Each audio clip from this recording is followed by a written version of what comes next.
사실은 이 말씀이 엄청난 말씀입니다. 우리가 잘 알고 있는 말씀이지만은 다윗에게도 이스라엘 백성에게도 아마 그들이 정말 아주 화들짝 놀라서 자기가 생각하고 있었던 그 하나님에 대한 생각, 그 생각이 완전히 다시 원위치로 가서 하나님 앞에 두렵고 떨림으로 엎드릴 수밖에 없는 지금 그런 장면이 우리에게 나오고 있습니다.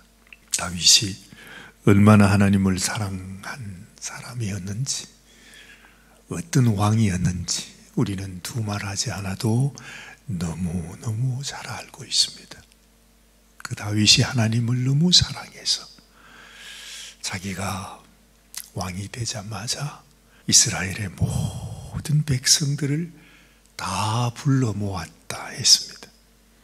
물론 그 모든 백성들을 어떻게 다 모으겠습니까마는 어찌 되었든 그 정도로 이스라엘 백성들의 모든 지도자, 제사장으로부터 장로들과 그 모든 지도자들이 다 함께 모여서 이스라엘의 아주 큰 일을 이루는 것입니다.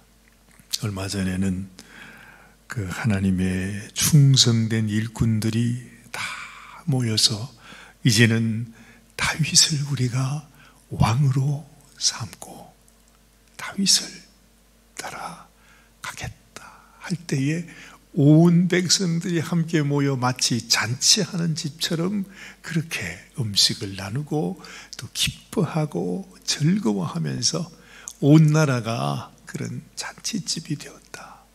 그 말씀을 우리가 읽었는데 오늘은 더욱더 온 백성들이 다 이제는 다윗을 왕으로 모시는 것이 아니고 하나님을 우리의 왕으로, 하나님을 우리의 진정한 왕으로 모셔드리는 엄청난 아주 큰 행사를 하는 것입니다. 오늘 다윗이 이렇게 말하고 있지 않습니까? 자, 3절 말씀을 한번 보십시오. 우리가 우리 하나님의 궤를 우리에게로 옮겨오자. 사울 때에는 우리가 궤 앞에서 묻지 아니하였느니라. 정확하게 이 다윗은 그 시대의 문제가 무엇이었는지, 하나님께서 사울을 왜 버릴 수밖에 없었는지 다윗은 정확하게 알고 있습니다. 그리고 다윗이 어떤 사람인가? 다윗은 하나님 앞에 묻기를 원하는 사람입니다. 하나님의 음성을 듣기를 원하는 사람입니다. 하나님의 마음, 하나님의 뜻을 알고 그 하나님의 뜻을 따라 순종하기를 원하는 사람이라고 하는 사실이 너무도 분명하게 나타나고 있지 않습니까? 사울 때에는 우리가 하나님의 궤 앞에, 하나님 앞에 나아가 엎드려 하나님께 묻지 아니하였다, 그렇게 말하는 것이죠.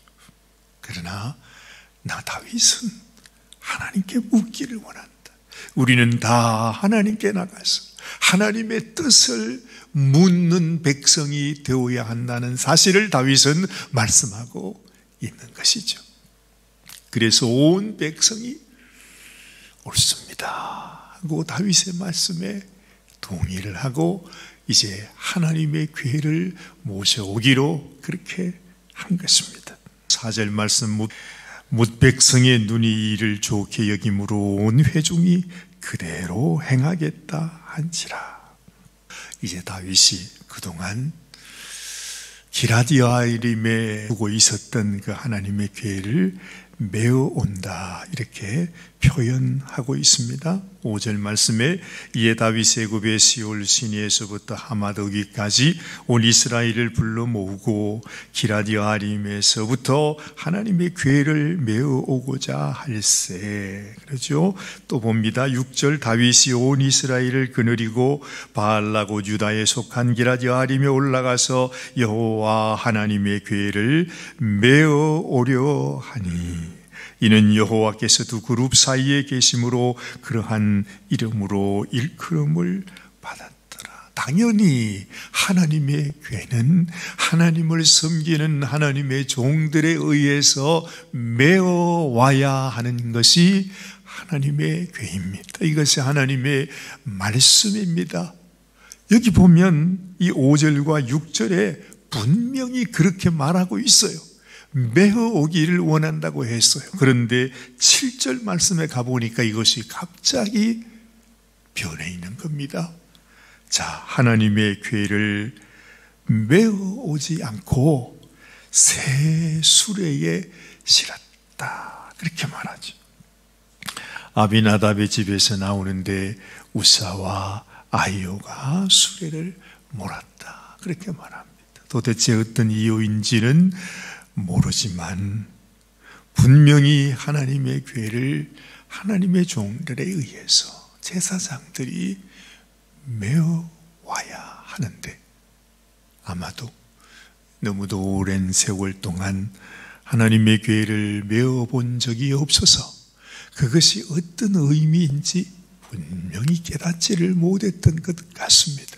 그들이 이것을 제사장들의 어깨에 메어 오는 것을 새 수레를 만들어서, 큰 마차와 같은 수레를 만들어서 거기에 하나님의 괴를 모시고 오는 것입니다. 그리고 앞에는 소가 그것을 끌도록 했다.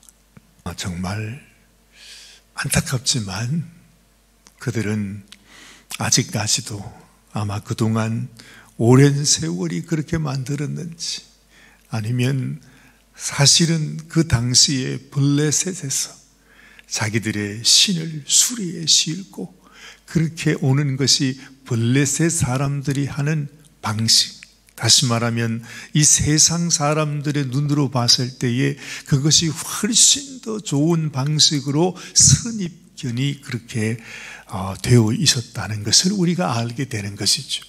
정말로 이 하나님의 괴를 큰 새 수레에 싣고 멋있게 그렇게 온 백성들이 나가는 그 모습이 아마 그들에게는 더 좋아 보였는지도 모릅니다. 우리는 아니 어떻게 이렇게 하나님의 괴를 홀대하는가, 그렇게 생각할 수도 있겠지만 그렇지 않았어요. 그들에게는 그것이 최고의 방법이었고 최고로 하나님의 괴를, 하나님을 존중하는 그런 모습으로 생각했다는 거죠. 그 뒤에 말씀을 보면 이들이 8절 말씀 보십시오. 다윗과 이스라엘 온 무리는 하나님 앞에서 힘을 다하여 뛰놀며 노래하며 수금과 비파와 소고와 재금과 나팔로 연주했다. 그래. 그들이 얼마나 기뻐하면서 얼마나 하나님의 괴를 모시고 오는 것을 너무너무 좋아하고 너무 영광스럽게 생각하고, 이제는 우리가 하나님의 괴를 모시고 물을 수 있겠구나 하는 그런 기쁨 속에 너무너무 온 백성들이 하나님을 찬송하고 있었는데 문제가 발생한 거죠. 이 소들이 띠므로, 그래요. 그만 이 하나님의 괴가 흔들리는 모습을 보면서 그것을 몰고 가던 우사가 그 하나님의 괴를 만지는 바람에 그 자리에서 그가 즉사해버리고 맙니다. 엄청난 일이 일어난 것입니다. 큰 이스라엘의 경사에 정말 마치 찬물을 끼얹듯이 잔치집이 한순간에 초상집이 되고 만 것이죠. 우리가 생각하게 됩니다.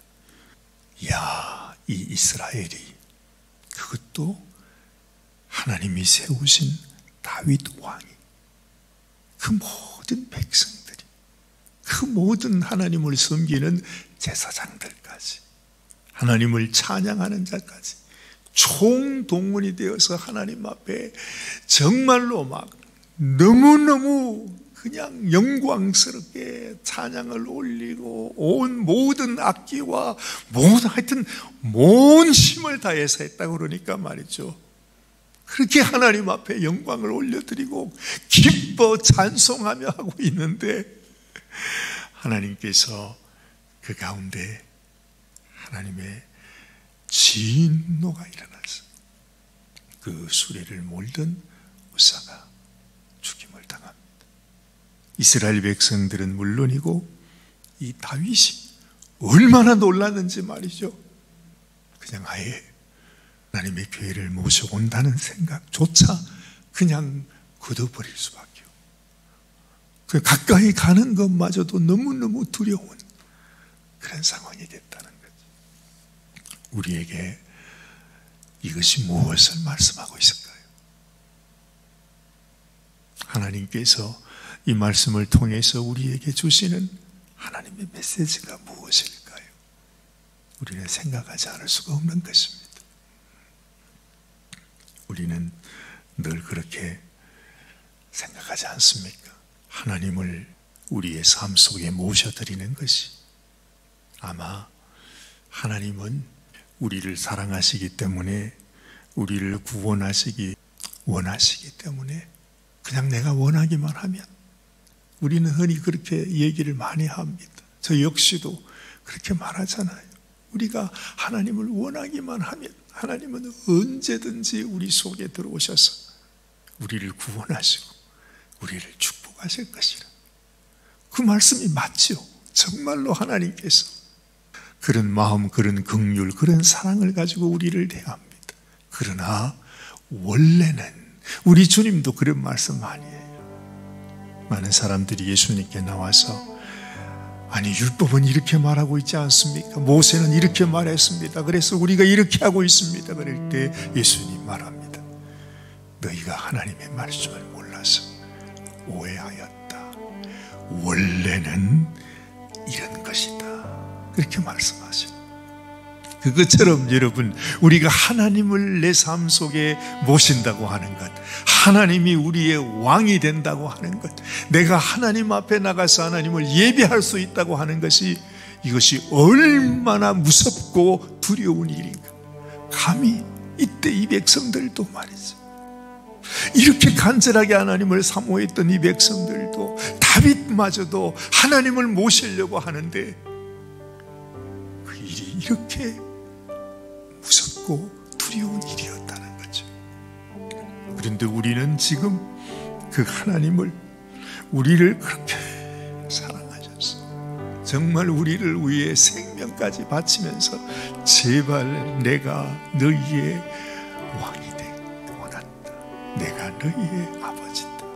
내가 너희의 영원한 하나님이라고, 마치 하나님이 비시는 것처럼 우리에게 그렇게 하나님이 나오시는데, 그 하나님을 우리가 얼마나 쉽게 생각하는지. 그래서 하나님께 예배할 때도 우리 마음속에 그냥 우리가 하나님께, 하나님 내가 오늘 나와 드렸습니다. 오늘도 이 기도의 자리에 내가 이 어려움을 딛고 내가 하나님 생각해서 내가 나와 줬습니다. 하나님 보시죠. 우리가 배짱으로 하나님께 나갑니다.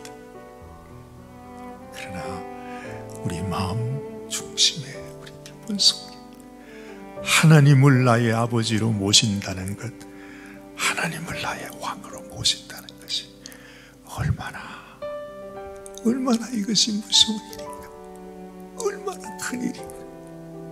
우리는 하나님 앞에 나갈 수도 없고, 하나님 앞에 살아있을 수도 없고, 하나님을 차마 눈으로 볼 수도 없는, 그야말로 우리는 하나님 앞에 절대로 나갈 수 없는 죄인이란 말이죠. 사실은요, 원래는 그렇다는 말이죠. 그런데 내가 감히 하나님 앞에 나갔는데 죽지 않고, 하나님 앞에 나갔는데 죄인도 아니고, 내가 하나님 앞에 나갔는데 하나님께서 나를 보고 잘 왔다, 어서 오너라 하면서 하나님이 우리를 받아주신다고 하는 거지. 너무 놀라운 일이라 하는 사실을 알게 되는 것입니다. 어쨌든 다윗은 실패했습니다. 자기 생각에는 내가 이렇게 하면 하나님께서 얼씨구나 좋다 하고 내게 올 줄 알았는데 그렇지 않더라는 거죠. 하나님이 그런 분이 아니라는 거죠. 그냥 우리가 원하면 언제나 만날 수 있는 그런 하나님이 아니고, 오늘 이 말씀을 통해서 보니까 엄연히 하나님에게 법이 있다는 사실을 우리에게 가르쳐 주는 것입니다. 하나님이 우사를 왜 죽이셨습니까? 그가 하나님의 법을 따라 나오지 않았기 때문에. 우리도 언제나 하나님 앞에 나갈 때 무조건 하나님이 우리를 받아주시는 것이 아니라 하나님의 법을 따라 하나님께 나갈 수 있어야 된다 하는 것이지.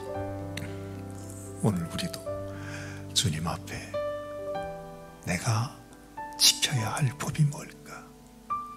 하나님의 교회는 그 레위 자손들이 어깨에 메고 가야 된다고 하는데, 내가 하나님께 나아갈 때 내가 하나님 앞에 하나님이 나에게 원하시는 법이 뭘까? 그것은 바로 오직 예수 그리스도의 보혈만을 의지해서 그 피로 내가 주님께 나간다는, 그 피가 아니면 나는 하나님 앞에 죽임을 당할 수밖에 없는 인생이라는 사실을 우리가 깊이 깨닫고 하나님 앞에, 주님 오늘도 하나님 앞에 하나님이 나에게 베풀어 주신 그 은혜에 감사하는 그 감사와 감격과 오직 예수 그리스도의 보혈을 의지해서 하나님 앞에 나아가는 그런 심령이 되는 것이 아마도 하나님께서 우리들에게 원하시는 모습이 아니겠는가 생각을 하는 것입니다. 오늘도 두렵고 떨림보다는 하나님 앞에 감사함으로 하나님께 영광 올려드리며 주께 나아가는 귀한 아침이 되시기를 바랍니다. 하나님 감사합니다. 우리를 불러주셨지만 우리가 엄연히 하나님께서 우리에게 주신 말씀을 따라서 하나님 앞에 나가야 하는데, 하나님 아버지, 우리가 주님을 예배한다고 하면서, 우리가 하나님 앞에 나간다고 하면서 정작 우리의 마음속에 우리를 위하여 흘려주신 주님의 그 피와 주의 보혈에 감사와 감격 없이 나아갈 때 얼마나 많이 있습니까? 하나님, 마치 우리가 하나님께 예배하는 것이 어느 순간부터인가 우리의 종교 의식으로만 하나님 앞에 나가. 아버지 하나님, 우리는 하나님 앞에 죽을 수밖에 없는 그런 존재인 것을 주님은 다시 이 말씀을 통해서 또한 알려주심을 깨닫습니다. 하나님, 너희가 하나님 앞에 열심히 있으나 하나님의 지식에 의한 것이 아니라 하신 말씀대로 하나님 우리의 심령 속에 언제나 하나님의 주신 말씀 위에 그 말씀을 따라 하나님께 나아가는 저희들이 되게 하여 주시옵소서. 온전히 하나님 앞에 영광 올려드리는 우리 인생이 되게 하여 주시기를 간절히 소원하오. 우리 주님 예수님의 귀하신 이름으로 간절히 기도드리옵나이다. 아멘. 아멘.